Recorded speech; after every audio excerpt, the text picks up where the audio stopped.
것처럼 우리 해마다 아시다시피 69만 명 정도의 학생들이 이제 대입을 치르게 되는데 재수생 포함해서요. 그 중에 1.6% 안에 들어야 스카이 대학교를 간다고 합니다. 이게 기준이죠. 그러니까 대단한 거 아니겠습니까, 정말로? 그리고 서성안이나 중경외시 이제 대학의 앞글자만 따서 어머님들한테 알려드리고 있는데요. 서강대, 성균관대, 한양대, 중앙대, 경희대, 외대, 시립대까지 여기까지가 이제 1.5에서 6% 안에 들어야 된다고 합니다. 좀 이상하신 게 스카이보다 서성안이 쪽이 조금 더 높게 시작하네요. 1.5%. 아시겠지만 뭐 성균관대, 뭐 경영학부라든가 이런 학교들은 왜 뭐 연대라든가 다른 스카이 대학보다 더 높은 학과들이 있기 때문에 일부 학과들 때문에 저렇게 진행이 된다고 보시면 될 것 같아요.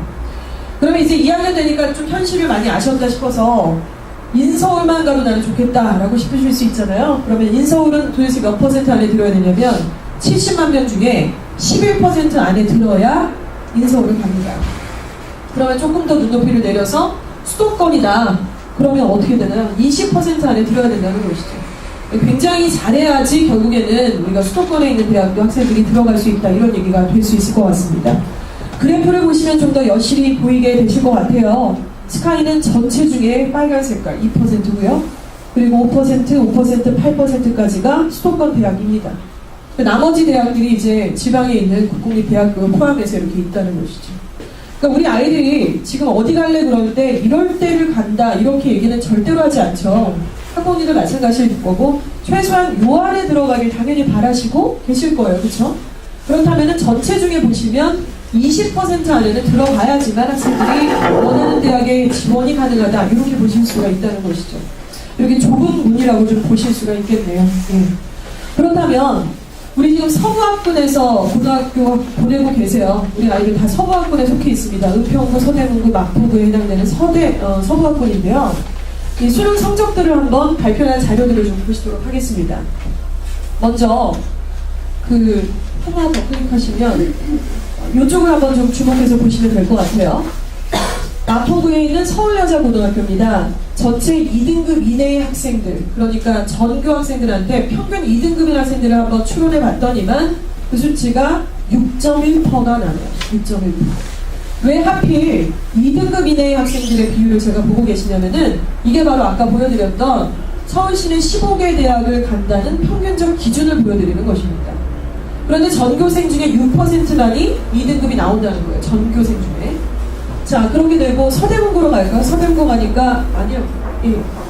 서대문고로 가니까 뭐 이대문고 이 결론은 이제 지금 자리병 사립고로 되기 전에 실적을 보고 계시는데 7.5%.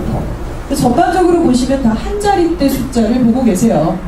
참고로 보시면은요, 대원외고 아시잖아요. 대원외고랑 비교한다는 건 좀 사실 현실적이진 않지만 대원외고 같은 경우는 2등급 평균이 2개가 나오는 학생들의 평균은 전교생 중에 78%입니다. 그러니까 이걸 한번 가만히 생각해 보시면 이런 거죠. 현실적으로 예일여고 다니는 학생이 2등급 평균이 나오는 애들은 전교생 중에 6%밖에 안 돼요. 그러니까 반에선 어떤 상황이냐면 1등이에요. 되게 외롭겠죠? 나머지 애들은 모의고사 볼 때 막 자기도 하고 놀기도 하고 막 장난도 치고 별로 중요하게 생각 안 하는 애들이 많죠. 이런 애가 1등을 계속 고수하면서 2등급 이내로 진입을 한다는 게 사실 쉬운 싸움이 아닙니다. 인간이 환경적인 물이기 때문에 분위기를 탈 수밖에 없죠. 하지만 대원외고는 어떨까요? 전교생 중에 78%가 평균 2등급이라고 하니까 아마도 2등급 이상이 아닌 애들이 왕따일 거라고 생각을 합니다. 그렇죠? 안 하면 제일 이상한 거고 말도 안 되는 곳에 뭐야 지금 외고 다니면서 이런 분위기일 거라는 것이죠. 대중심리에 있어서 아이들이 어떤 분위기에서 공부하고 있는지 좀 같이 이해를 좀 하셔야 된다는 얘기를 드리고 싶습니다. 예. 넘어가시면 지금 그래서 2012년도 서부학군의 고교별 대학 진학률을 지금 보고 계십니다.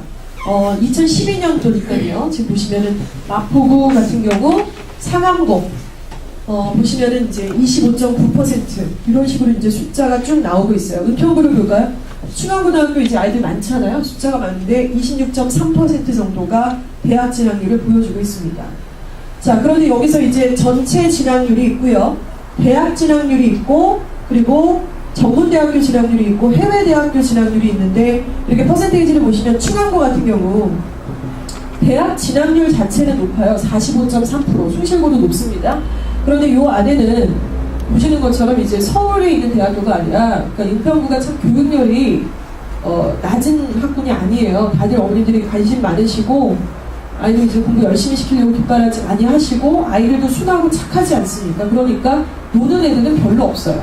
그래서 대학을 가기 위해서 공부를 다들 하지만 전략적으로 부족하고 분위기상 2등급 이상이 나오는 아이들이 소수이다 보니까 대부분이 다 지방대를 가는 게 현실이다. 이런 어떤 결론이 좀 나온다는 것입니다.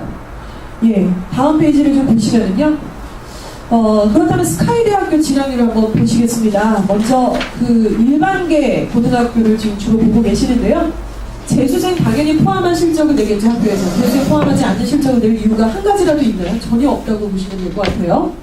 대성고 같은 경우 자립형 사립고로서 지금 실적이 나오는 것은 아직은 아닙니다. 그렇죠? 그래서 과거에 보시면은 스카이대학교에 13.1%를 학생들을 보냈어요. 이미 실적이 좀 나와 있는 학교이기도 하고요. 명지고 같은 경우는 3.6%입니다. 그래서 이렇게 차이가 나고 충암고, 순실고, 예일여고 보시면 4.2%, 4.1%, 4%. 굉장히 적은 숫자라고 볼 수가 있겠죠. 그리고 이제 지방대까지 사실은 좀 포함되어 있다고, 본교까지 포함되어 있다고 보시면 될 것 같아요. 그래서 올해도 아마 학부모님들 모임이라든가 들리는 말씀을 통해서 귀덕이 자녀께서 다니는 학교에 지금 대학을 어떻게 보내고 있는지 속속들이 조금씩 보이고 계시죠. 그렇죠? 그렇지만 많이 보냈다, 아니면 스카이대학교를 뭐 10명 이상 보냈다, 이런 경우는 거의 드무시지 않을까 싶습니다. 흔하지 않은 경우고요. 거의 재수생들이 보통 그 스카이대학교에는 대부분을 차지를 하고 있죠. 그래서 우스갯소리는 아닙니다만은 이런 말들이 있습니다. 그 서부학군의 고등학교는 4년제다. 제가 그 말을 처음에 그냥 들었을 때는 그냥 그런 줄 알았어요. 근데 갈수록 좀 절감을 하게 되는 것 같아요. 불리해요. 왜 불리하냐면 고등학교 내내 분위기도 그럴 뿐더러 학교에서도 수능에 대한 대비라든가 이런 것들을 본격적으로 그다지 많이 하지 않으시는 것 같아요. 내신에 대한 강조를 훨씬 더 많이 하시는 게 맞고요. 왜 그럴까요? 학교에서는. 그러니까 가끔 그런 얘기 하시잖아요. 학교에서는 내신이 중요하다고 그러고 학원 같은 데서는 자꾸 수능이 중요하다고 그러고 누구 말을 믿어야 될까 생각하시다가 당연히 학교 말을 믿으셔야죠. 그렇죠? 내신이 중요하다 안 중요하다 이 두 가지 양립되는 내용에서 누구도 정답은 아닙니다. 왜냐하면 한 동국대 정도를 기준으로 지금 잡아볼게요. 동국대 정도를 기준으로 잡으셨을 때 그 상위 대학은요, 수시로 지원하실 때 내신이 그렇게 비중이 있지 않습니다. 실질 반영 비율을 계산을 다 따져봤을 때. 하지만 동국대 이하의 학교들은 내신의 실질 반영 비율이 점점 높아져요. 그런데 생각해보시면 우리 서부학군에 있는 일반계 고등학교 학생들이 동국대 이상을 많이 가나요? 동국대 이하를 많이 가나요? 이하를 많이 가잖아요. 그러니까 내신을 좀 더 많이 강조하시는 거고요. 그리고 사실 영어학원에서는 그 학생이 영어 성적만 주로 많이 알고 있지만 학교에서는 여러 두루 과목들을 다 알고 계시기 때문에 따라서 내신이 더 중요하다고 얘기하실 수도 있습니다.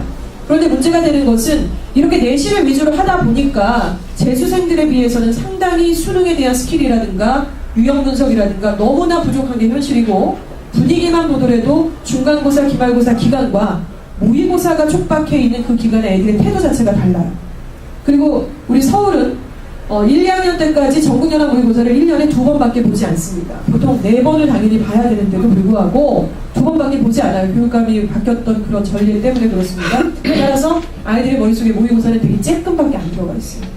그냥 학원에서 잔소리하는 정도? 이렇다는 것이죠. 그렇다면 왜 내신과 수능 무엇이 더 중요하냐라고 봤을 때 저희는 이제 이렇게 말씀을 드리는 거죠.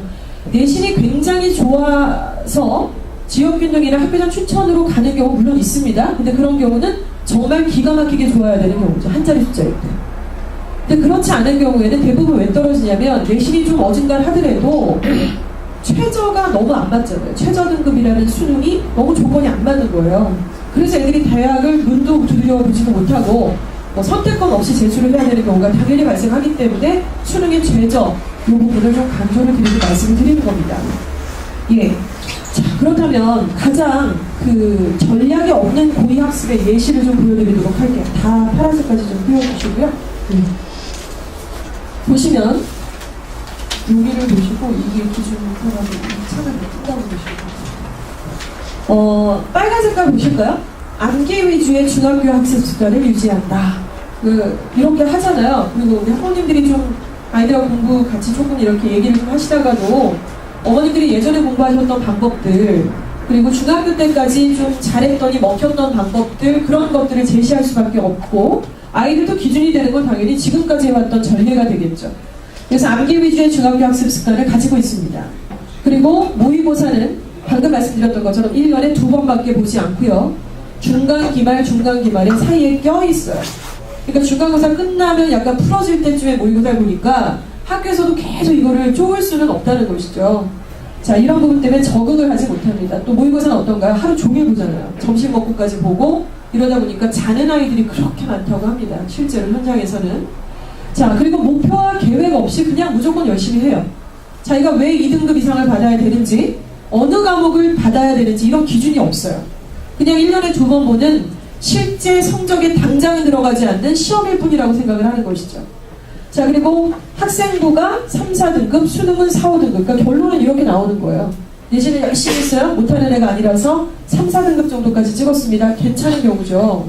잘한다고 봅니다, 저는. 그런데 수능이 전략 없이 하다 보니까 평균적으로 다 애매하게 4, 5등급을 때려버렸어요. 이런 애도 있습니다. 지금 앉아 계신 학부모님들 자녀들 중에서도 있습니다. 좀 위험한 빨간불이 좀 켜있는, 빨간불 켜있는 그런 위험한 경우라고 보시면 되겠고요. 두 번째 경우는 보시면 개념 파악과 응용력과 유형 학습을 통해서 공부를 한다는 겁니다. 개념 파악. 그러니까 개념을 정확하게 숙지를 하고요. 당연히 또 응용을 할 수 있는 능력이 있어야겠죠. 개념이 정리가 돼야지 응용을 하는 거니까요. 자, 그리고 모의고사를 봤을 때 그 문제를 파악을 합니다. 예를 들어 우리 수능에서는 독해 문제만 하더라도 17개의 유형이 정해져 있어요. 17개가 다 나올 때도 있고 중간에 조금씩 바뀔 때도 있지만 유형마다 그 문제를 푸는 방법이 다릅니다. 어디서부터 읽어야 될지도 다르고 다 다르는데 그런 부분을 파악하고 있다는 것이죠. 그리고 가장 중요한 게 바로 이거고, 우리 학부모님들이 도와주셔야 될 부분도 사실은 이 부분입니다. 오늘 제가 2학년 올라가시는 우리 학부모님들한테 이것 때문에 좀 오신 거라고 볼 수도 있을 것 같아요. 목표하는 대학을 정하셔야 되는데 지금 당장 딱 이 학교도 안 정하셔도 되고요. 그렇지만 앞으로 지금 겨울이지 않습니까? 근데 시간 진짜 빨리 가죠. 벌써 연말 모임하시잖아요. 작년에 한 게 엊그제 같으신데 이렇게 빠른 시간 중에 여름방학이 되면 그때는 정하셔야 돼요. 여름방학이 되면은 한 4개 학교 정도는 정하셔서 어느 전형으로 갈지 이런 부분들을 좀 선을 그어주셔야 될 필요성이 있다는 것입니다. 그래서 목표 대학 전형에 따라서 계획적인 학습을 시켜야 된다. 자, 그리고 수능 과목의 선택과 집중, 이 부분입니다. 우리 학부모님들이 도와주셔야 되는 부분이 무엇일까요? 간식해주시고 응원해주시고 긍정적인 얘기들을 해주시는 것도 참 좋지만 자리 좀 부탁드릴게요. 과목 중에 언어, 수리, 외국어, 탐구까지 해서 총 4-5과목을 학생들이 시험을 보게 되거든요. 그런데 각 대학에서 보시면 잠시 후에 제가 또 보여드리겠지만은 그 4-5과목의 모든 등급을 다 요구하지는 않아요. 따라서 우리 학생이 자신있고 가능성이 있는 과목들을 2개, 3개 정도를 선택해 주시는 작업을 학부모님이 컨설턴트로서 같이 도와주셔야 된다는 겁니다. 그거를 남이 누가 대신해 주지는 절대 못하거든요. 아무리 돈을 많이 주시고 컨설팅을 받으셔도 그때서 이렇게 얘기할 겁니다. 이것을 추천드려요 할 뿐이지 이거 하세요, 이건 안 됩니다, 이런 얘기는 하지 않아요. 의사 선생님하고 똑같다고 보시면 될 것 같아요. 절대 결정적인 얘기, 책임질 얘기는 하지 않는다는 것이죠. 자, 그래서 선택과 집중하셔야 된다. 이 부분에 조금 집중을 하셔서 그 다음 페이지로 넘어가겠습니다. 자, 선택과 집중 어떻게 하시는지 그 방법적인 말씀을 좀 드리고 싶어요. 피라미드처럼 상위 2%에 속해 있는 이성이 같은 학생도 있습니다. 또 6%에 있는 학생도 있고 11%, 20%, 35%에 있는 현재 우리 학생의 상태를 정확하게 어딘지를 좀 짚어주셔야 될 것 같아요. 근데 제가 이걸 다 여쭤보면 아직 잘 모르시겠죠? 그런데 이미 나와 있습니다. 지금 고1이고요. 벌써 중간 기말까지 해서 애들이 4번의 시험을 봤고요. 6월, 11월이라고 해서 전국연합 모의고사를 2번을 봤습니다. 아니, 그 시험에 우리 애는 집중을 안 해가지고 분위기가 영원이어서 얘가 지 실력만큼 못 봤다. 그러면 실력이에요. 그게 뒤집어질 확률이 얼마나 될까요? 그리고 앞으로도 2학년 때 딱 2번밖에 보지 않을 거거든요. 물론 학원에서는 실전 수능 모의고사를 보지만 정색하고 하루 종일 보는 그 시험이 가장 기준이고 그 시험 문제 난이도가 기준이 된다는 건 당연한 얘기가 되겠죠. 그래서 바라건대 우리 어머니들께서 자녀가 어디에 속해 있는지 정확하게 파악을 해주세요. 이번에 11월달 모의고사 본 성적표 갖고 오셨죠? 아이디에 갖고 왔죠? 안 갖고 온 학생들도 있어요. 아직 학교에 있는 학생들도 있는데 방학 전에 분명히 학부모 손에 들어가야 정상입니다. 그거를 분명히 취하셔야 되고요. 만약에 뭐 분실을 했다 뭐가 있다 그러면 부모님이 학교에 요청을 반드시 하셔야 되는 내용이죠. 이걸 갖고 방학도가 준비를 하셔야 되기 때문에 그래서 만약에 여기 속해 있다, 문포에 속해 있다 선택을 해주세요. 그렇다면 만약에 우리 학생이 정말 바람직하게도 애쓰고 수고한 결과 6% 이상에 있다 그러면 이 학생은 지금 고2 여름방학 전까지 국영수 세 과목에 집중을 해주시기 바랍니다. 이유가 있어요. 왜 그러냐면 이 학생들은 만약에 고2 여름방학 때까지 저렇게 국영수에 집중을 하게 됐을 때 그 다음 그림이 어떻게 되느냐, 국영수의 마무리를 하고 수학에 집중을 해야 됩니다. 왜 이런 말씀 드리냐면요, 스카이 대학을 보내야 되잖아요. 얘네들 같은 경우는 스카이 대학교에서 수시에서 학생들을 위해 우선 선발이라는 기준이 있습니다. 그러니까 아이들은 제가 우선 선발을 저는 지원합니다, 일반 선발을 지원합니다 이러진 않아요. 애들은 그냥 수시로 원서를 쓸 뿐이지만 학교에서는 되게 많이 왔네, 이번에는 진짜 한 2만 명 왔네, 이 애들 중에 우선 선발의 기준에 부합된 애들을 먼저 싹 뽑아요.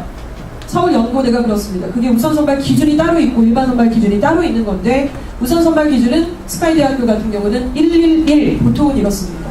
체계 과목 국영수가 111이고 탐구를 포함하지 않는 학교들이 주로 더 많습니다. 스카이대학교에서는. 자, 그렇기 때문에 국영수에 집중을 해야 되고, 아시겠지만 대입에 있어서는 이 최상위권 학생들은 수학이 일단 되게 중요하죠. 수학 1등급 받는다는 게 쉽지가 않기 때문에 여기에는 이제 2학기 넘어서는 수학에 좀 더 올인을 하는 그런 구도로 공부를 시켜야 된다, 이런 말씀을 드리고요. 자, 그러면은 6%, 2% 안에는 못 들어가는 이 학생들 같은 경우는 국어, 영어, 수학, 영어. 왜 영어가 공통적으로 포함되어 있냐면요, 영어를 보지 않는 학교는 없어요. 영어는 거의 다 정시로 가더라도 퍼센테이지가 더 높고 난이도에 따라서 또 A형, B형 나눠지는 거 아시죠? 근데 대부분이 다 B형을 선택합니다. 영어 같은 경우는 지방에 있는 국공립대학도 역시 마찬가지입니다. 그래서 국어 영어를 선택하자, 수학 영어를 선택하자, 기준은 언제인가요? 6월 모평 보고 나서, 그쵸? 2학년 딱 올라가서 6월 모평 보고 났더니 성적표가 애가 여기 요 정도에 딱 속해 있었는데 수학이 역시나 안 되나 보다, 지금 한 4등급 계속 나오네. 1학년 때도 그러더니, 그렇다면 살짝 내려놓으셔서 2과목 정도를 선택을 해주시라는 말씀을 드리는 거죠. 국어가 애가 안 돼, 국어가. 애가 아무리 해도 지금 어렸을 때 책을 안 읽더니 애가 국어가 잘 안 돼. 그러면은 수학과 영어를 잡아서 이렇게 집중해서 데려갈 수 있는 구도를 그려주셔야 된다는 겁니다. 이거는 심증이라든가 아이와 얘기를 해보고서는 결정하실 수 없는 내용이겠죠. 당연히 숫자 데이터가 필요하고요. 논리적으로 접근을 하셔야 돼요. 자, 그렇다면 좀 더 현실적으로 밑으로 내려와 보겠습니다. 11%, 20%에 속한다, 혹은 35%에 속한다, 이 학생들은 지금부터 아이는 여기에 속하는데 자기가 지금 스카이를 가겠다라는 학생들도 되게 많아요. 근데 그거를 날개를 꺾어달라는 말씀을 드리는 게 아니라 단계별 목표를 좀 세우자는 거죠. 거기에 맞다면. 그래서 이 학생들 같은 경우는 국영수 중에 2과목만 집중할 수 있게끔 구도를 만들어 주시는 겁니다. 이게 잘 안 되세요.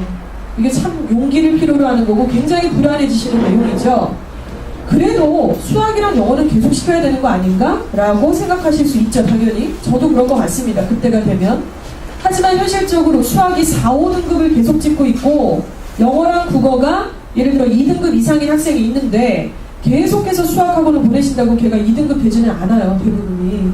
따라서 이 정도에 속해 있는 학생은 2과목만 선택해서 그 부분을 좀 집중적으로 밀어달라는 말씀을 드리는 것입니다. 2학년 1학기 때부터요.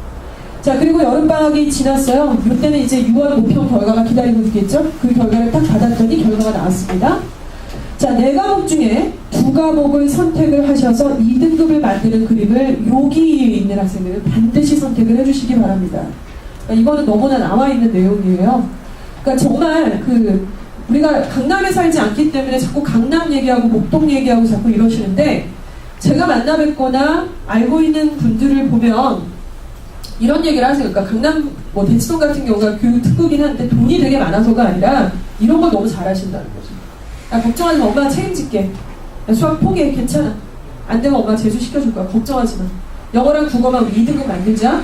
중간고사도 기말고사도 너 이쪽 과목에 좀 신경 많이 쓰자, 우리. 이렇게 좀 덜어주셔야 돼요. 근데 그러지 않죠. 대부분은 어떤가요? 옆집 애가 수학 잘 봤다 그러면 마음은 내가 포기한다고 얘기는 했지만 이게 굉장히 신경 쓰이는 거예요. 잠이 안 오고 불안하고 과연 맞을까? 이런 생각도 드시고. 하지만 그 교육특구에 계시는 학부모님들은 이런 역할들을 좀 덜어주시고 그래야 재수를 해도 승산이 있다는 거죠. 두 과목이 2등급이 확실하게 나왔다라고 했을 때는 갈 수 있는 대학교가 정해져 있으니까요. 자, 그리고 그렇다면 35% 이하다. 그럼 이 학생들은 4과목 중에 2과목을 선택해서 3등급이라는 목표를 선택을 해주신다는 겁니다. 이러면 어딜 가나요? 하실 텐데 3등급 2개 나오면 서울에 있는 대학교, 수도권 대학교 갈 수 있습니다. 3등급 하나만 나와도 최저 기준이 숭실대 인하대는 갈 수가 있습니다. 이게 현실이에요. 근데 대부분 고3 끝나고 실전 수능 딱 봤을 때 3등급 나오는 애들 그렇게 별로 많지 않아요. 4, 5등급 이렇게 나와버리면은 갈 수 있는 대학교가 없어요. 원서는 이미 다 썼고. 자, 그 다음 페이지 보여드리면 실제 예시를 좀 보여드릴게요. 실제 예시. 서부학군의 일반고 학생입니다. 내신을 굉장히 열심히 했고 성실한 학생이에요. 평상시에 잘 놀지도 않고 착해요. 얘는 내신이 2, 3, 2, 2, 5 상위권입니다. 숭실고나 중앙교나 명지고에서 이 정도 나왔어. 너무 잘하죠. 자, 그런데 수능에서는 3, 3, 3, 3. 나름대로 열심히 했네요. 9등급까지 있는데 3등급까지 나왔으면. 근데 아까 말씀드린 것처럼 전략이 없네요. 이렇게 평균 때릴 게 아니라 차라리 2개를 놓쳐서 5를 찍더라도 2개를 2를 만들어서 얼마나 좋아요. 대학 벌써 가서 운전면허증 딴다고 난리치고 있을 텐데 지금 얘는 열심히 내신을 공부했고 운전면허증은 못 따고요. 재수나 반수를 하려고 생각을 했고 이번에 반수를 한 걸로 알고 있습니다. 자, 그러면은 이 학생은 어떤가요? 얘는 지금 저 파란 색깔 학생에 비하면은 굉장히 성실한 학생은 아니었습니다. 그때 당시 좀 퀴기도 하고 좀 말도 안 듣고 단어 시험 맨날 땡깡 부려갖고 막 맞기도 하고 욕도 먹고 막 이랬던 학생인데 내신은 4444 이 정도예요. 자, 그런데 수능에서 2개 과목을 잡았어요. 얘가. 수학을 아예 학원도 안 다니고 안 하더라고요. 처음에는 그냥 성적표 봤을 때 뭐야 얘가 1학년 때 막 이랬는데 영어를 계속 다니고 있고 그리고 또 국어를 잘해서 논술을 계속 꾸준하게 했던 학생입니다. 그러니까 학교에서는 별로 튀진 않았을 거예요. 얘가 그렇게 잘하는 애는 아니니까. 자, 그래서 논술과 비교과를 나름대로 준비를 했고요. 나중에 이제 3학년 올라가서는 학교별 논술을 또 준비를 했겠죠. 그래서 성균관대에 합격을 한 케이스입니다. 그러니까 아까 제가 처음에 초두에 말씀드린 것처럼 우리 애보다 못하던 애가 좋은 데를 가 있고 잘한다던 그 집 아이가 엉뚱한 데 가 있는 경우 바로 이래서 발생을 하는 것이죠. 현실이에요.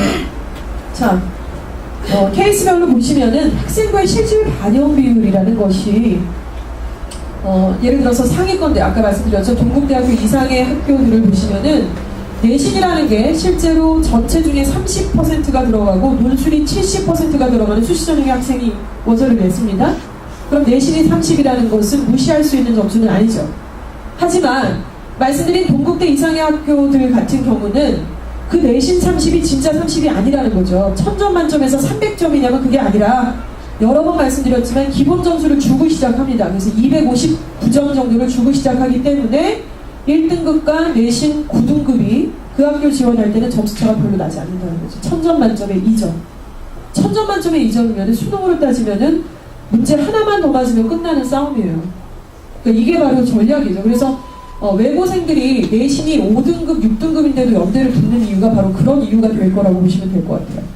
자, 그리고 수시에서는 6번 지원 가능한 거 아시죠? 그래서 올해 같은 경우는 평균 몇 번이 나왔을까요? 작년에는 애들이 진짜 작년 신문 기억나세요? 오토바이 타고 막 애들이 막 헷갈려갖고 중대 봤다 어디 봤다 막 이랬던 거 기억나시나요? 근데 6회 지원 전략이 없었거든요. 제한이. 올해 이제 6회로 제한이 됐고요. 평균적으로는 그러나 6회를 다 쓰지 않고 대부분이 4.6회 정도를 썼다고 매체에서는 얘기를 하고 있습니다. 왜냐하면 쓸 때가 정해져 있고요. 쓸데없이 자꾸 여기저기 쓰는 것보다 가고자 하는 학교들이 정해져 있기 때문에 그렇고요. 수시에서는 논술 전형, 입학사정관 전형, 자, 이거에 따라서 전형의 어떤 전략이 달라져야지 맞습니다. 그렇죠? 자, 그리고 정시 과목별 반영 비율을 보시면은 지금 이제 애들 정시 써야 되는 타임이에요. 지금 고3 학생들 같은 경우는 수시는 다 끝났고요. 이제 추가 합격자 발표들 나오고 있는 상태고 정시로 만약에 간다라고 했을 때 국어, 영어, 수학, 탐구가 비중이 다 똑같은 학교도 개중에는 있지만 아주 드물고요. 국어, 영어를 많이 퍼센테이지 주는 학교 혹은 수학, 과학을 많이 주는 학교학과 이렇게 좀 다릅니다. 그래서 학생이 성적표를 보시고 거기에 맞게끔 지원을 해야 된다는 부분도 있다 이거죠. 자, 여기까지 보시니까 어떠세요? 역시나 선택과 집중이라는 말이 계속 떠올리지 않으십니까? 자, 그런 이유들을 보고 계시는 거죠. 예. 그래서 대학의 마크들을 지금 보고 계시는데요. 저희 중에 하나만 갔으면 좋겠어요. 아, 저도 이렇게 어제도 전화가 한 2통인가 3통인가 왔어요. 재수한 애들한테 전화를 못 해보겠더라고요. 떨려가지고. 내가 물어보기 전에 네가 말해. 왜 내가 물어볼 때까지 엉뚱한 뭐 잘 지내셨어요? 뭐 이런 얘기 뭐하러 하냐. 빨리 얘기를 하지. 뭐 한양대 간 학생도 있고 동국대 붙은 학생도 있고 또 고대 붙었다고 지금 뭐 탭스 공부하겠다고 다시 온 학생도 있고 이제 다채롭습니다. 재수한 학생들도 있고 한데 지금 아까 말씀드렸던 것처럼 스카이대학교가 이제 이쪽이에요. 그리고 지금 보고 계시는 것은 그러니까 수시입니다. 수시에 6번 쓴다고 말씀드렸잖아요. 6번 쓸 때 논술 전형으로 쓰실지 입학사정관 제도로 쓰실지 학생부 전형으로 쓰실지를 선택을 하시는 건데 뭘로 쓰셔도 수능으로 한번 걸러내는 최저등급이라는 게 거의 대부분 걸려있다는 것이죠. 내신하고 논술만 가는 게 아니라 그걸 기본으로 하고 이제 수능이라고 하는 거에 걸림막이 있다는 겁니다. 근데 바꿔 말씀드리면 이거죠. 그게 기준이 아니고 수능이 기준이라는 거예요. 우리 예체능 같은 경우도 학부모님들한테 말씀을 하다 보면은 아, 얘가 지금 뭐 조속과를 준비를 하려고 회화는 아니고 얘는 조소를 좀 전공을 하려고 합니다. 그래서 2대 조속과나 뭐 어디 조속과를 생각을 합니다. 근데 나중에 고3들은 전공 자체가 바뀌어버려요. 2대 조속과에 가려면은 2등급이 나와야 되는데 안 나오는데 그 실기를 볼 준비가 안 돼 있는 거죠. 어차피 최저에 안 될 거니까. 이렇게 예체능이 극명하게 달라지는 것처럼 우리가 일반 그냥 뭐 예체능 아니라 문이과로 진학하는 학생들 같은 경우도 자기가 논술을 준비하든 입사제를 준비하든 최저가 안 맞는데 무슨 의미가 있겠습니까? 최저가 안 맞으면 아예 지원 자체가 해봤자 다 떨어지는 거니까.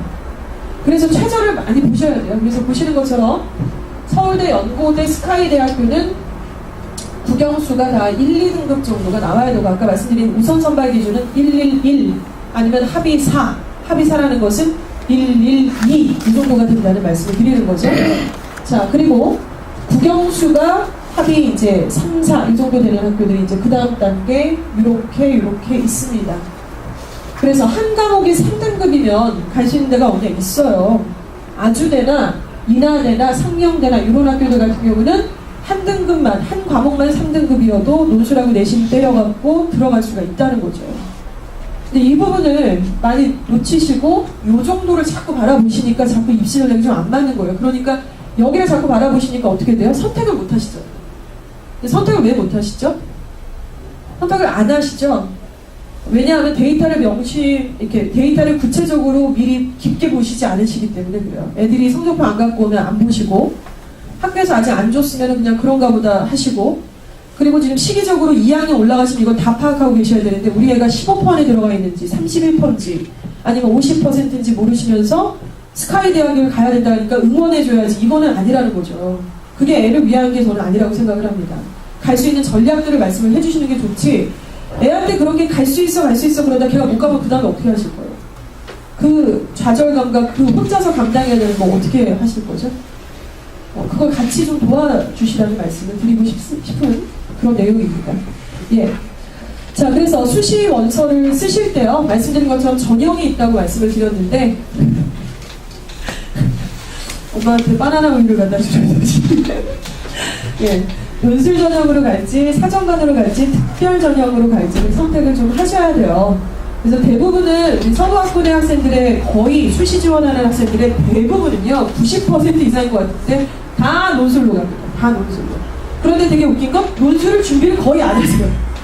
논술 언제 준비하시죠? 논술은 초등학교 때 중학교 때 안 하셨다가 논술이 대입해서 있다고 하는데 논술로 90%를 지원을 하세요. 그러다가 고3 때 논술을 시작을 해요. 처음으로. 이게 되게 말이 안 되는 거 아닙니까? 그렇죠? 저희가 초중등부는 그래서 논술 수업을 해요. 필수로 아예 해버렸어요. 그러니까 상위반 애들은 시간표를 아예 짜버렸어요. 그냥 영어 하면 이날 무조건 논술하는 거여서 수강료 얼마 이렇게 딱 정해버렸어요. 대신에 수강료를 좀 저렴하게 내렸죠. 일반 논술학원에 비해서는. 이런 게 좀 필요한데 우리 학생이 논술 전형으로 보내야 되겠다 싶으시면은 2학년 여름방학부터는 좀 진행을 하셔야 되는 부분이 있습니다. 그전에는 이제 최저로 좀 맞추시는 집중적인 역할을 좀 해주셔야 되겠죠.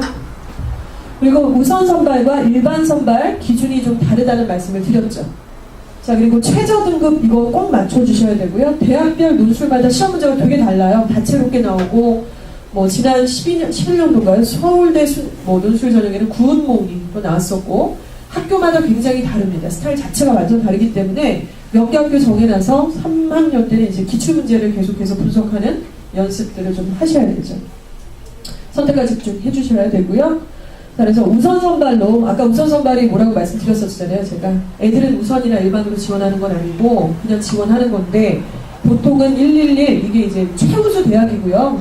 우선 선발은 모든 대학이 다 갖고 있냐 그렇진 않아요. 그러니까 숙명여대 정도? 요 정도까지를 보셨을 때 그 위에 있는 대학이 우리 학교는 수시를 받지만 우선 선발이랑 일반 선발 따로 뽑아, 이렇게 하시는 거예요.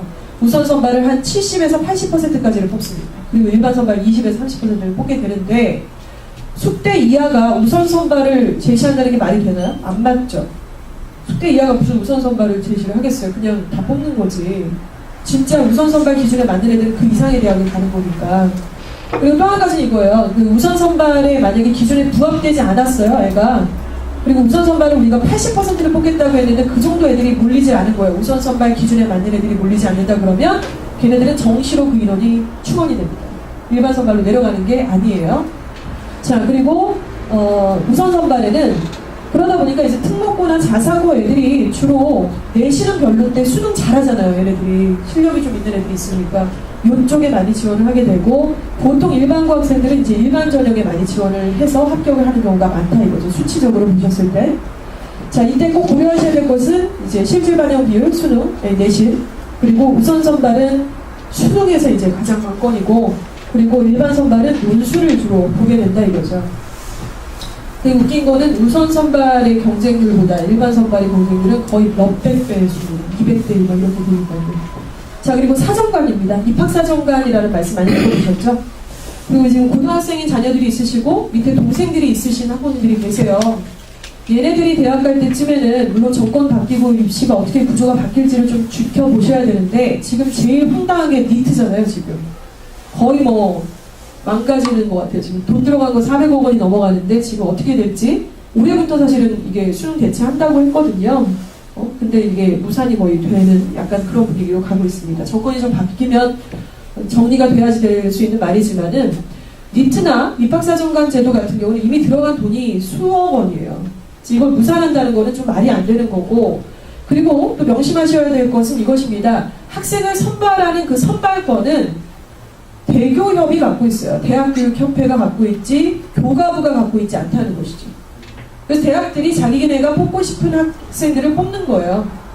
그런데 그 대학이, 각각의 대학들이 자기네들이 그냥 우리는 이렇게 뽑을래 저렇게 뽑을래 이런 게 아니고요. 대교협이라는 것은 대학교육연합회잖아요. 그래서 이번에 제일 대표적인 예가 이런 겁니다. 중앙대에서 되게 특이한 입시 전형을 자기네는 뽑겠다고 얘기를 했어요. 1+3 해가지고 되게 특이한 전형을 뽑겠다고 했더니 대교협에서 거절을 했어요. 안 됩니다. 이렇게 거절을 했고, 그래서 안 됐어요. 그게. 그래서 이제 이렇게 결정이 되는 사안들만 이렇게 넘어온다, 이렇게 보시면 되는데, 어쨌든 사정관 좀 집중하셔야 될 필요는 있어요. 그리고 입학사정관 제도를 자꾸 높은 대학만 생각을 하시는데요. 저희 이번에 합격한 학생들 같은 경우도 서울에 있는 소재 대학인데 내신이 예를 들어 일반고에서 한 3, 4등급 정도 됐어요. 그러면 얘가 입학사정관 제도로 서울에 있는 대학교를 붙더라고요. 준비도 안 했는데. 그러니까 정말 좋은 대학교 입사제를 위해서는 여러 가지 스펙을 빵빵하게 하셔야 되지만, 사실은 뭐 국민대 이하 정도, 경기대학교, 뭐 산업대학교 이 정도를 봤을 때는 입사제가 지금 동아리 활동이나 몇 가지 하고 계시는 것을 취합하고 내신만 좀 되더라도 붙는 경우들이 분명히 발생한다는 겁니다. 도저히 최저가 안 맞을 것 같으면 그 정도 방법도 나중에는 좀 생각을 하셔야 돼요. 그러기 위해서는 미리 좀 준비하셔야 될 그 조그마한 내용들을 좀 취합을 하시는 게 좀 필요하실 것 같고요. 학생부가 2, 3등급 좋아야 돼요. 1등급인데 입사제로 붙는 경우 별로 없습니다. 자, 그리고 비교과 활동, 비교과 만들기 하셔야 되는데, 이거 너무 어렵게 생각하시죠? 뭘 해야 될지 모른다고 생각하시는데 그렇게 대단히 어려운 내용은 아니에요. 그 동아리 활동은 보통 보시면 학교에서 필수 이수제로 정해있는 그 봉사활동 시간 말고요, 자기 진로 작성과 관련된 거 하나만 뭘 하시면 돼요. 지속적으로 이렇게 하시면 되고, 하다못해 학교에서 했던 환경미화도 비교과에 포함이 될 수 있어요. 저희 학생 중에 한 명이 숭실고 졸업했는데 반수를 했어요. 얘가 경기대학교를 붙었는데 반수를 했는데 전혀 다른 쪽으로 지원을 하고 싶다고 얘기를 하더라고요. 그래서 얘가 뭐 했냐면 진짜 학교를 다녔어요. 한 학기 동안 학교를 다녔는데 이번에 어느 날 갑자기 띡 오더니 합격증을 갖고 온 거예요. 밤에 국민대학교 경영학과 합격증을. 뭐야? 어떻게 된 거야 이게? 아주 최종 합격이 된 거예요. 최저도 걸리지 않는 그 특별한 학과에 얘가 지원을 했고 입학사정관 제도로 얘가 환경미화 했던 거 고3 때 그리고 반장했던 거 이런 내용들로 스토리를 좀 만들었던 거죠. 그래서 얘가 거기 붙었어요. 내신은 한 2, 3등급 정도였던 학생이고요. 그러니까 이런 부분도 있다는 걸 머릿속에 조금 어느 정도 비중을 좀 갖고 계셔야 된다는 거죠. 이걸 올인을 하시면 안 되고요. 이쪽과 저쪽을 같이 좀 보셔야 될 것 같습니다. 자, 그리고 특별전형 같은 경우는 이제 뭐 특기자라든가 실업계라든가 일반계 이런 전형들을 보고 계시고 대부분 이쪽은 적성검사라든가 뭐 이런 것도 여기에 포함된다고 보시면 되는데 지금은 이쪽을 보시지 않으시는 게 나을 것 같아요. 이거는 고3 때 이제 전략을 좀 짜시는 부분이고요. 자, 그렇다면 이제 영어에 좀 집중해서 말씀을 드리겠습니다. 수능에서의 우리 국영수 과목들이 지금 난이도에 따라서 A형과 B형으로 나눠진 거를 보셨죠? 그래서 수능 B형은 대부분의 학교들이 다 취하고 있어요. 하지만 세 과목을 다 B형을 선택할 수는 없습니다.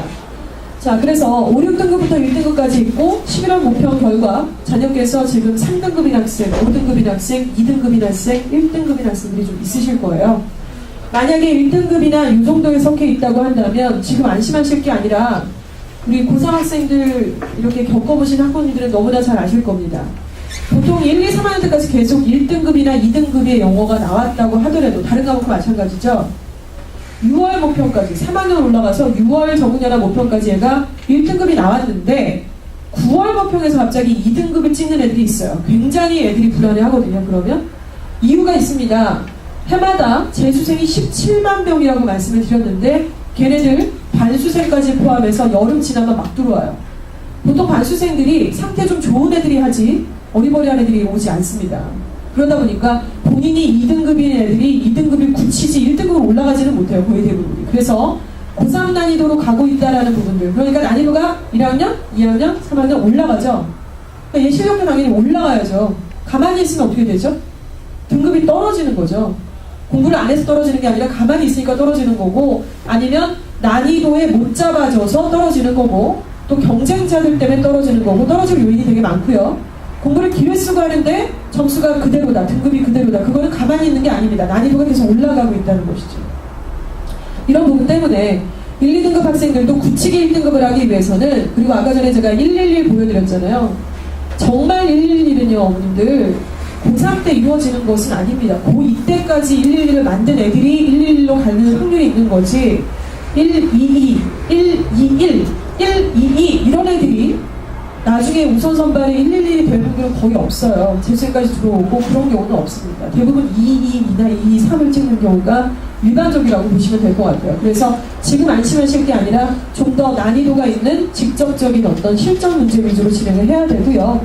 자, 그래서 이 학생들을 저희가 다 분석을 해봤어요. 색깔별로 보니까 5, 6등급인 학생은 뭐냐면 내가 무엇을 알고 무엇을 모르는지 정확하게 몰라요. 정확하게 몰라요. 두 번째는 4등급 학생이죠. 공부는 열심히 해요. 지금 앉아 계신 학부모님들 자녀 중에 공부 열심히 안 하는 애들 별로 없어요. 저희 학원에. 가끔 뭐 문제가 생겨서 전화 받으시는 경우도 있으시겠지만 애들이 막 엄청 놀고 그런 애 한 명도 없습니다. 진짜로. 고등학생이잖아요. 중학교 때랑 또 다르거든요. 공부 열심히 합니다. 그런데 수능만 보면 점수가 안 나오는 애들이 있어요. 시험에 울렁증도 있고 연결 고리를 못 찾는 아이들도 있습니다. 세 번째는 3등급 학생이죠. 틀리는 문제는 꼭 틀려요.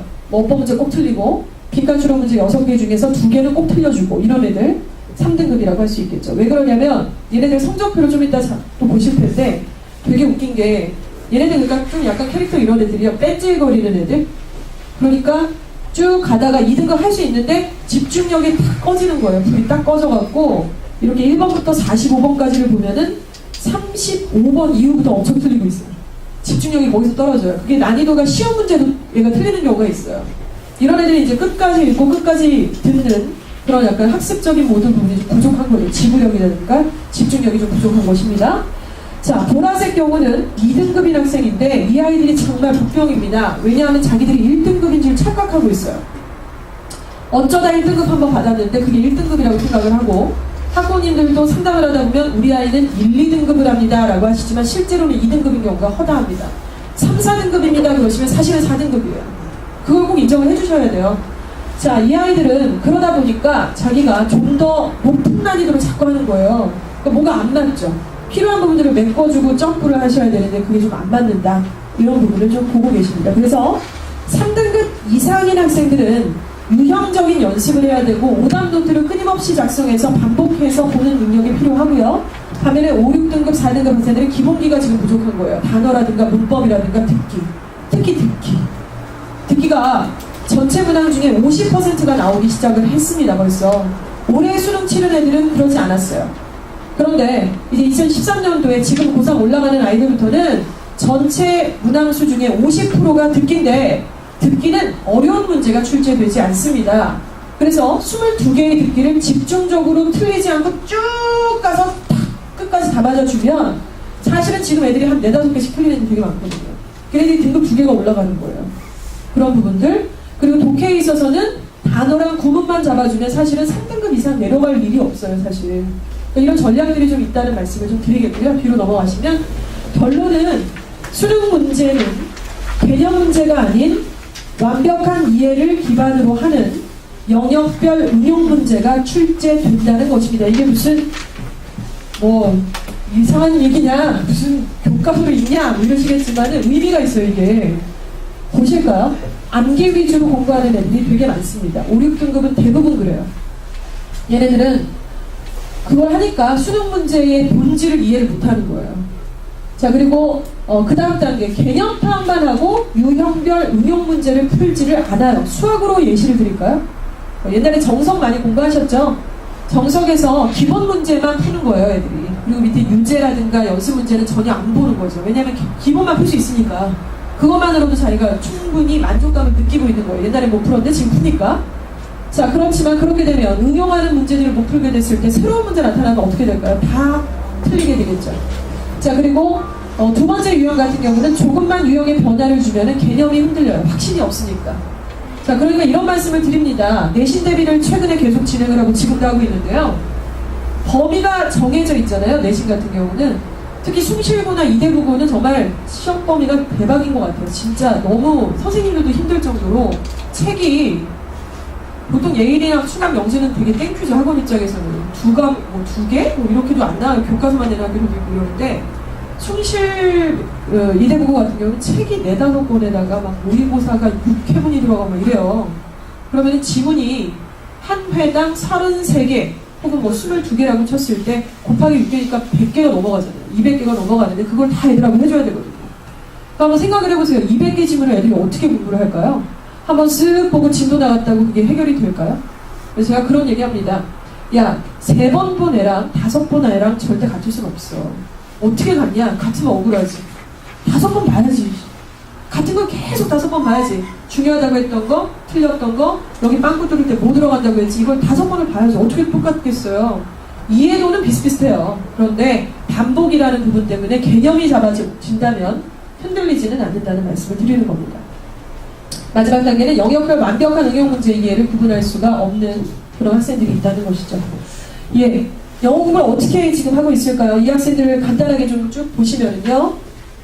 일단 5, 6등급 학생 같은 경우는 일단 가장 급한 것은 단어하고 문법하고 듣기라고 보시면 되겠습니다. 자, 단계별로 5, 6등급 학생이 하셔야 될 것은 일단은 문법이 좀 필요해요. 듣기는 특강을 통해서나 혹은 계속 지속적인 어떤 그 학습을 통해서 진행을 해야 되는데 저희가 그래서 지난 학기부터 듣기를 좀 많이 강조해서 콘텐츠에 많이 들어가서 숙제나 이런 위주로 진행을 하고 있습니다. 4등급 학생은 수능의 어휘를 구분을 해야 되고 정리유형 학습 이런 식으로 진행을 해야 되고요. 3등급은 학생부터는 이제부터 뭐냐면 진정한 독해, 그러니까 추론 능력이 좀 있어야 돼요. 아이들이 제일 부족한 것이 사실은 추론하는 능력입니다. 있는 문장을 그냥 해석하는 건 해요. 단어랑 문법이 되어 있으면은. 그러니까 여기 애들은 뭐냐면 단어랑 문법이 안 돼 있으니까 있는 문장을 해석을 못하는 거예요. 그러니까 와장창 다 틀리는 거고, 예를 들어 이런 문제 있잖아요. 사실과 윗글의 내용과 사실상 맞는 것은, 틀린 것은 그냥 해석하고 맞추는 거죠. 긴 건 기고 아니면 아닌 거잖아요. 그런 걸 틀려요, 얘네가. 근데 여기는 뭐냐면 그건 맞추는데 빈칸에 빵꾸를 뚫어놓고 여기 들어갈 것은 틀리는 거예요. 추론하라니까. 머리를 굴리라니까 틀리는 거지. 이거는 글감에 있는 그 근거를 잡아다가 그걸 다 합쳐서 그러므로 여기 이게 들어간다. 이게 추론 능력이잖아요. 그게 약한 거예요. 단어랑 문법에서 멈췄기 때문에. 자, 그런 학생들이 좀 있다고 보시면 되겠고, 2등급, 1등급이 이렇게 있습니다. 1등급은 이제 가장 갖고 있는 게 추론 문제와 시간 분배와 난이도가 높아 있고, 그리고 배경 지식이 좀 요하는 그런 질문들이 좀 필요한 것이죠. 그래서 고3 수능을 보시면은 다채로운 질문이 출제가 됩니다. 은난호부터 시작해서 정말 생소한 내용들의 질문들이 출제가 되기 때문에 평상시 사실은 비교과뿐만 아니라 영어랑 국어 과목의 수능을 위해서도 논술이나 책 읽기가 굉장히 좀 중요하다고 생각을 하고 있어요. 예. 아까 말씀드린 초창기 말씀드린 저희 학원에서 만든 이제 그 시험지입니다. 시험지 그 성적표입니다. 그냥 보시기에는 색깔이 좀 촌스러운 배합이고 이렇게 뭐 복잡하게 이렇게 만들었냐 잘 모르겠다라고 하실 수 있을 것 같아요. 저도 처음에 만들어 놓고 보는 과정이 좀 황당하더라고요. 이걸 보니까. 이거 가지고요 아이들하고 다 상담을 했어요. 아직 못한 아이들은 좀 순번이 돌아오지 못해서 그런 거지 다 웬만하면 상담을 했고 이걸 보시면 기가 막힙니다. 이걸 보고 저희가 진짜 상담을 하면서 기가 막히다는 걸 다시 한번 느꼈는데요. 일단 보시는 것처럼 1번부터 22번까지는 듣기 문항이죠. 말씀드렸었죠. 그리고 23번부터 45번까지가 독해 문항이고요. 자, 그리고 보시면은 색깔이 분배가 되어져 있습니다. 빨간 색깔이 어려운 문제예요. 그래서 1등급 문제들이 이렇게 총 7 문항이 나온다. 이런 얘기죠. 1등급이 되려면 2등급인 너 이걸 맞아줘야 돼. 이런 얘기예요. 자, 그리고 3등급인 너 3등급이 꼭 맞아야 되는 문제는 야 8문제였어. 너 여기서 틀리면 진짜 죽는다. 이런 문제가 되는 거예요.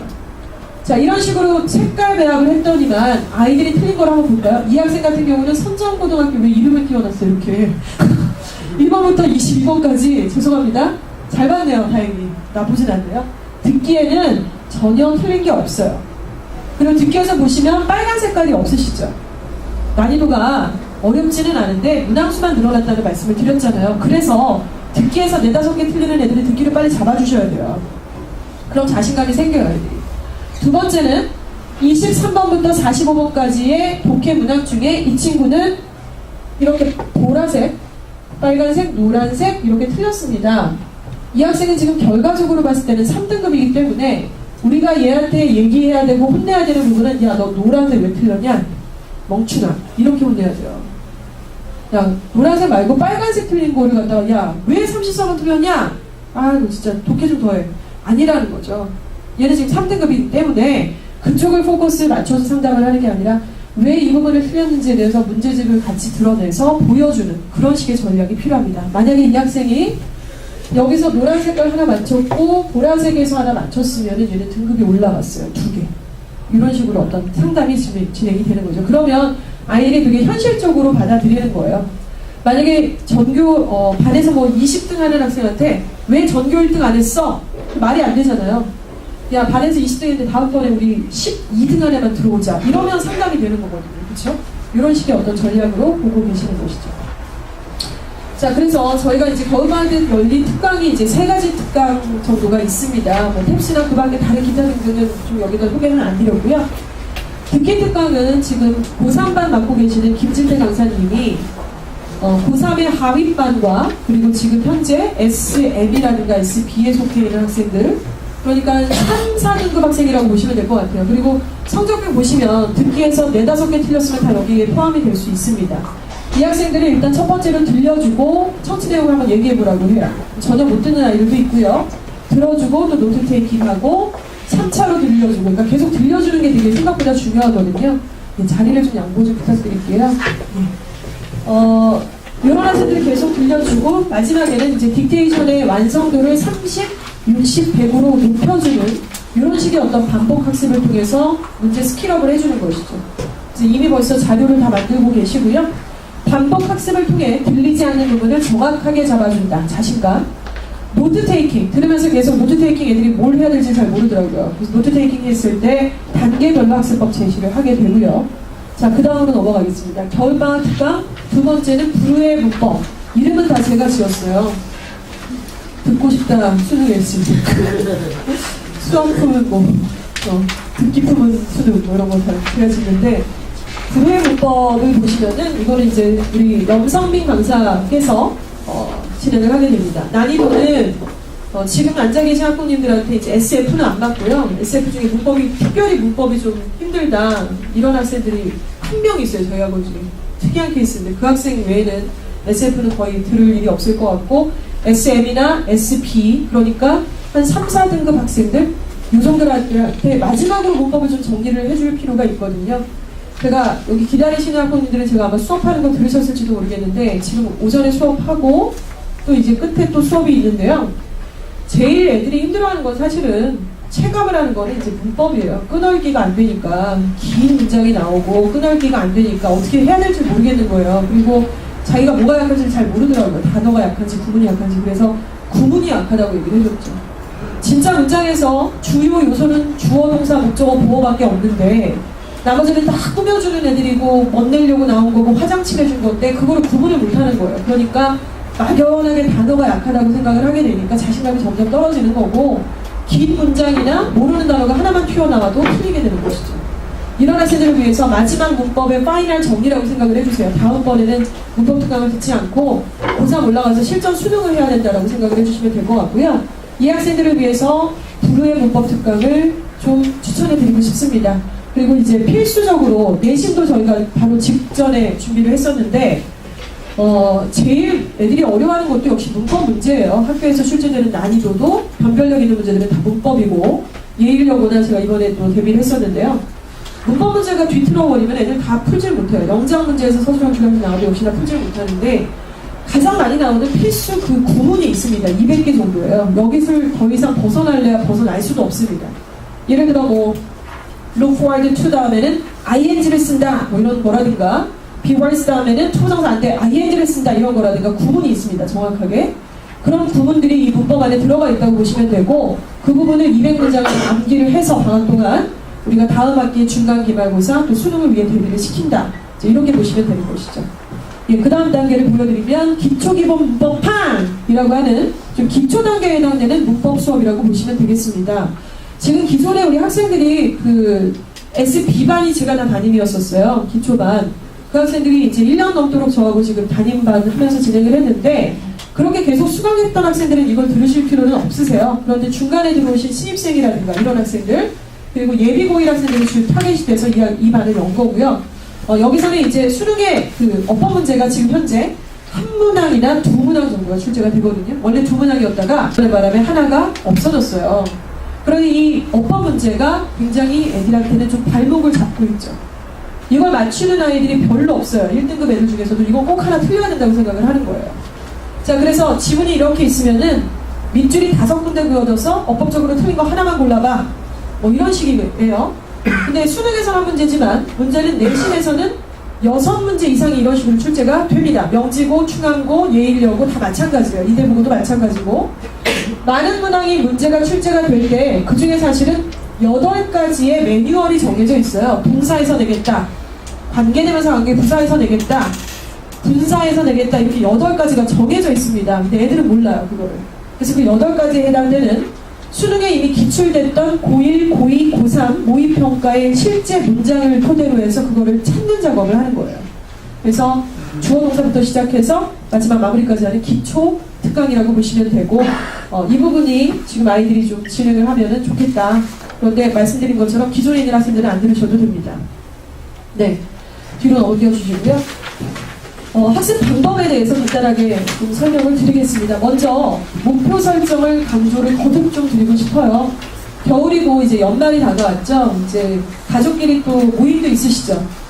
모임 저희도 다음 주에 22일인가요? 다음 주 토요일날 저희 친정 엄마랑 오빠랑 남동생이랑 애들이랑 이제 밥 먹고 파티하기로 했는데 재밌는 파티를 하면서 뭐 파티라고 해봤자 그냥 뭐 밥 먹고 이제 회에다 소주 한잔 먹고 뭐 이런 거잖아요. 근데 그 선물도 서로 교환하고요. 이렇게 하는데 그런 거 하실 때 한번 특히 아이들한테는 좀 진지하게 얘기를 좀 많이 나누셔야 될 것 같아요. 특히 아버님의 역할이 참 중요하다고 생각을 합니다. 어머님들은 얘기하다 보면은 자꾸 이렇게 뭔가 속에서 깊은 곳에서 저 깊은 곳에서 뭐가 푹 올라오는 거 있죠. 우라라고 해서 그게 막 올라와서 짜증이 자꾸 나는데 그 아이들이 이러더라고요. 엄마는 자꾸 짜증을 내요.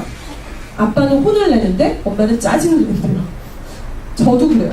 저도 그러는데 그 아버님의 역할이 목표를 좀 설정을 해주셔서 같이 어디를 가고 싶으냐, 어떤 일을 하고 싶으냐 이런 역할들을 좀 같이 해주시는 것이죠.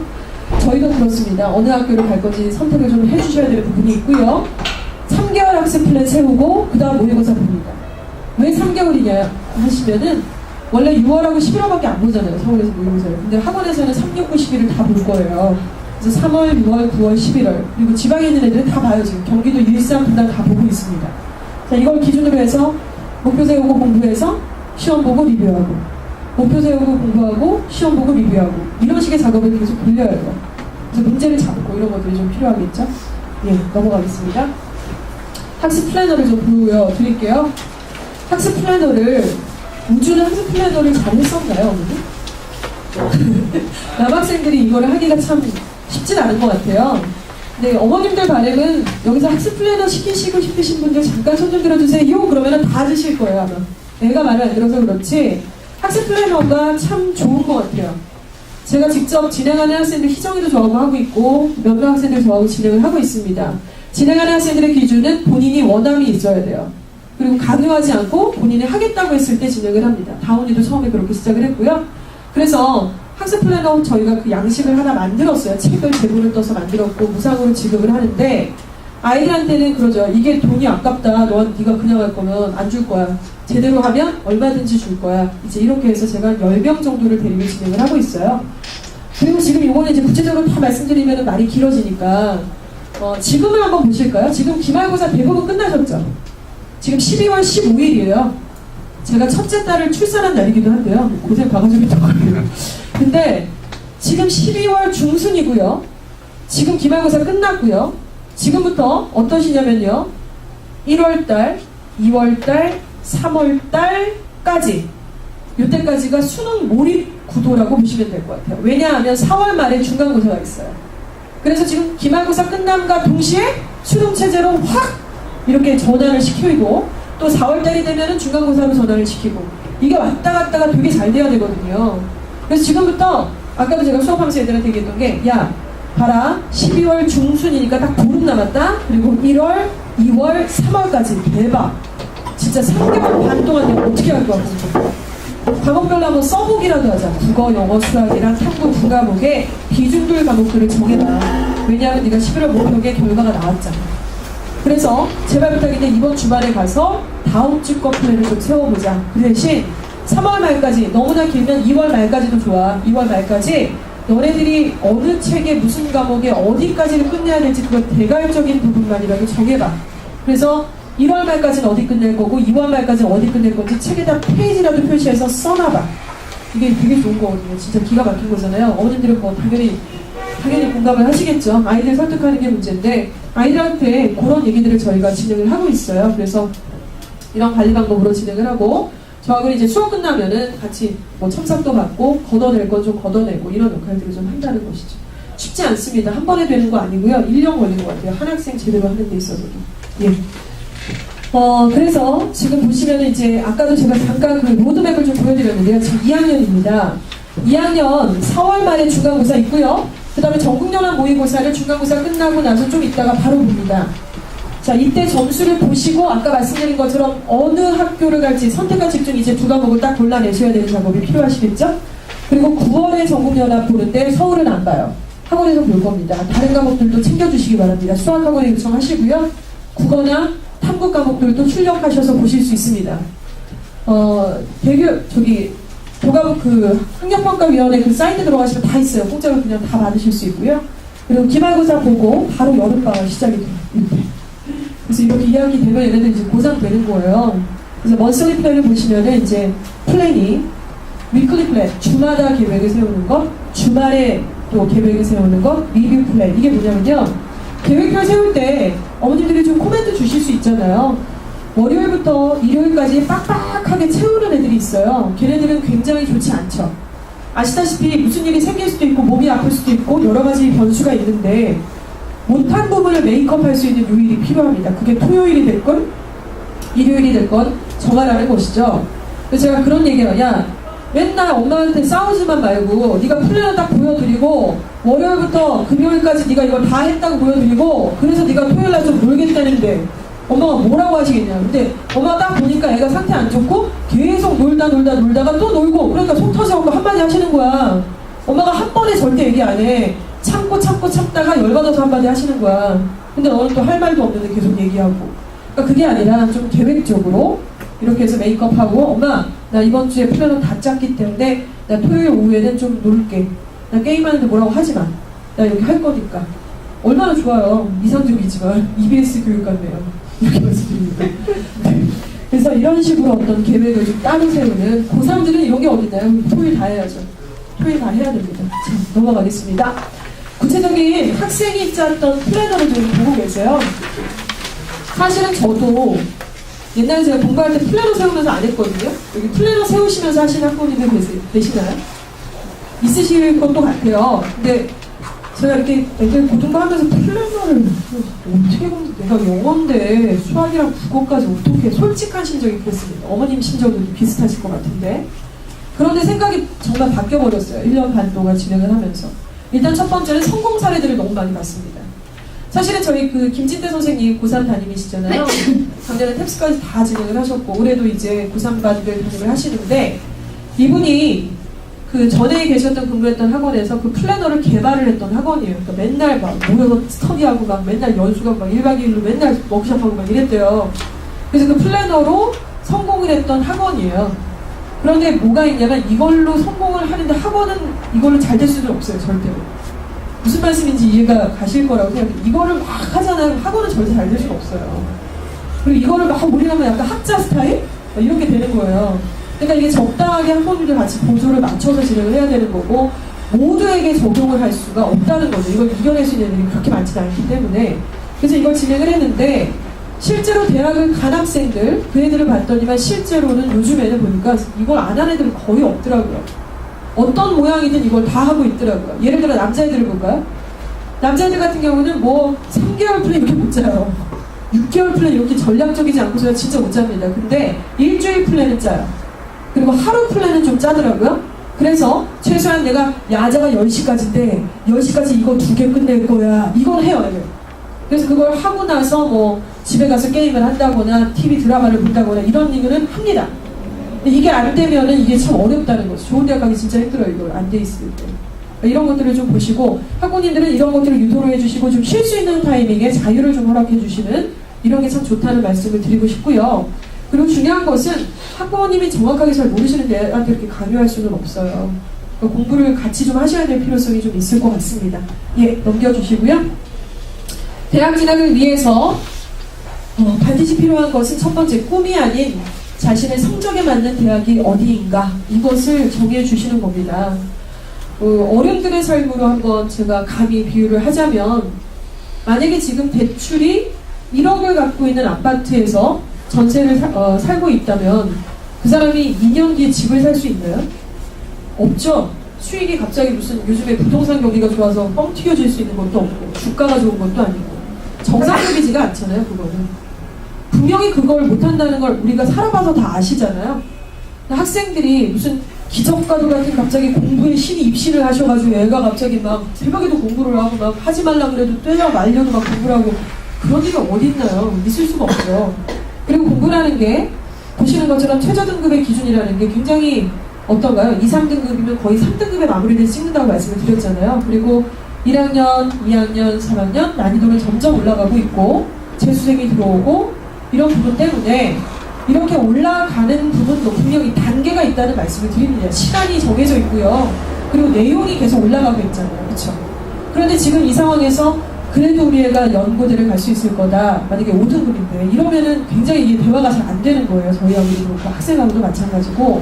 그래서 반드시 현실에 맞는 단계별 목표를 좀 세워주시면서 아이하고 나이스하게 풀어가신다는 거죠. 대화하실 때 제가 배운 건데요. 저도 잘 못해서 오늘도 짜증내고 왔는데 아침에 반드시 마지막에 대화를 하실 때 해피하게 끝내는 그 훈련이 되게 필요하더라고요. 그런 거 좀 말씀을 드리고 싶고 두 번째는 한 단계 높은 목표 대학의 입시 전형은 무엇인지를 꼭 보셔야 됩니다. 한 단계 높은 거예요. 두 단계 말고 한 단계 높은 거. 자, 그리고 대학 입시를 위해서 나한테 우선순위가 뭔지를 선택을 하셔야겠죠. 학생의 내신 성적을 다 한번 끊어보세요. 학교에서 요청을 하시는데 안 주실 리가 없습니다. 이상하죠? 안 주시면은 1학년 때 4번의 중간고사, 기말고사의 성적들 그리고 2번의 모평 성적들 학교에서 다 갖고 계십니다. 학생들 중에는 그걸 노트에다 딱 붙여가지고 저한테 보여주는 아이들도 있어요.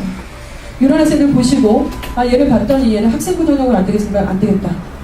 그럼 얘는 보니까 지금 2등급으로 갈 수 있다. 3등급으로 갈 수 있는 과목이 이거다.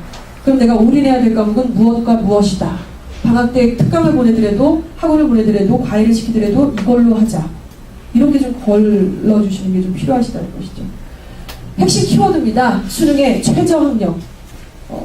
어떤 과목을 선택하실지 최저학력에 맞춰주실지 또 논술입니다. 그리고 세 번째는 이제 내신이죠. 내신.